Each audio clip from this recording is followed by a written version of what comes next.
Permettez-moi de vous souhaiter à mon tour la bienvenue à l'UNESCO, maison du dialogue, maison de la paix, maison du bien commun.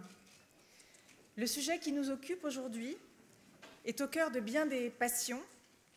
parce qu'il emporte avec lui des questions d'identité, de mémoire, de souveraineté, des questions qui ne sont pas seulement des questions juridiques, mais aussi diplomatiques, politiques, philosophiques, éthiques. C'est un sujet d'une brûlante actualité, mais qui suscite des discussions depuis des siècles. Une figure clé de ce débat a été l'architecte et archéologue Quatremer de Quincy,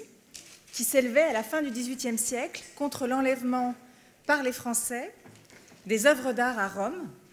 et préfigurait dans ses écrits cette idée que le démembrement de sites et le déplacement massif de trésors culturels de leur pays d'origine était une perte en réalité pour l'humanité tout entière. Alors suivre la trace de ces œuvres confisquées, c'est suivre l'histoire violente du monde, c'est suivre souvent à travers les œuvres les traces des vainqueurs, comme le montre le philosophe allemand Karl Heinrich Heidenreich, à la même époque que Quatremer de Quincy, comme si le vainqueur confisquait les œuvres pour qu'il soit plus difficile au vaincu de construire son avenir. Cette histoire de la dépossession est une histoire universelle, mais qui trouve à chaque fois des applications singulières, et nous aurons l'occasion d'évoquer dans cette journée celle de l'Afrique. Madame la directrice générale de l'UNESCO,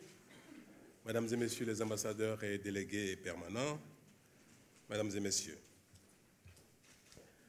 mon pays, le Bénin, se réjouit de la tenue de cette conférence, dont le terme, depuis peu, est au cœur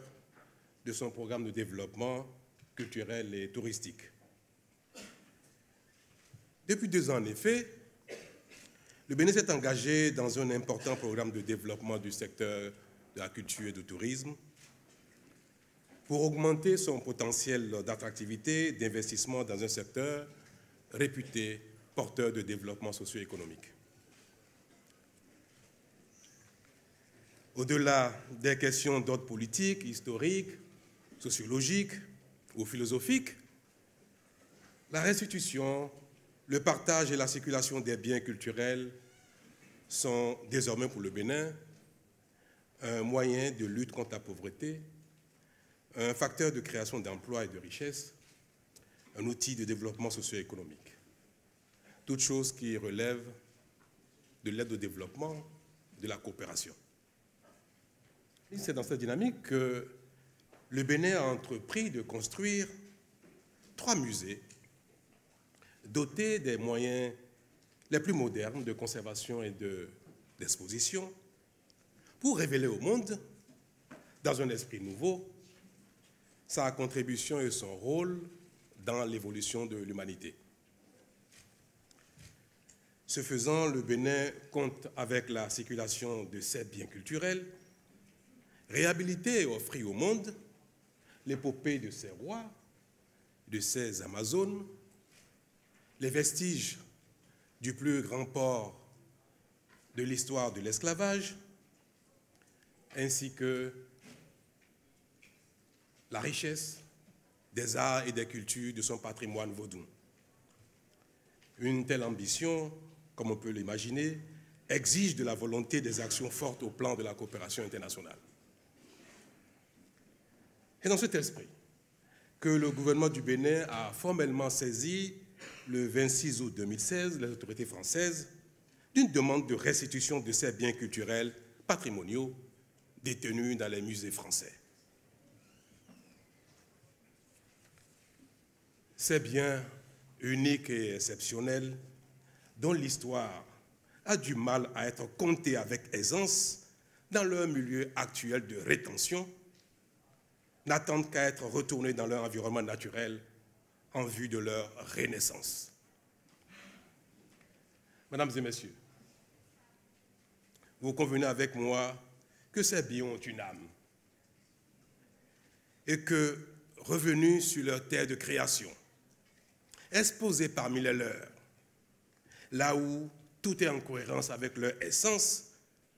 et où leur histoire révèle davantage leur grandeur que leur asservissement. Que ces témoins exceptionnels de notre histoire vivront enfin le rayonnement que vivent leurs semblables des autres contrées de ce même monde.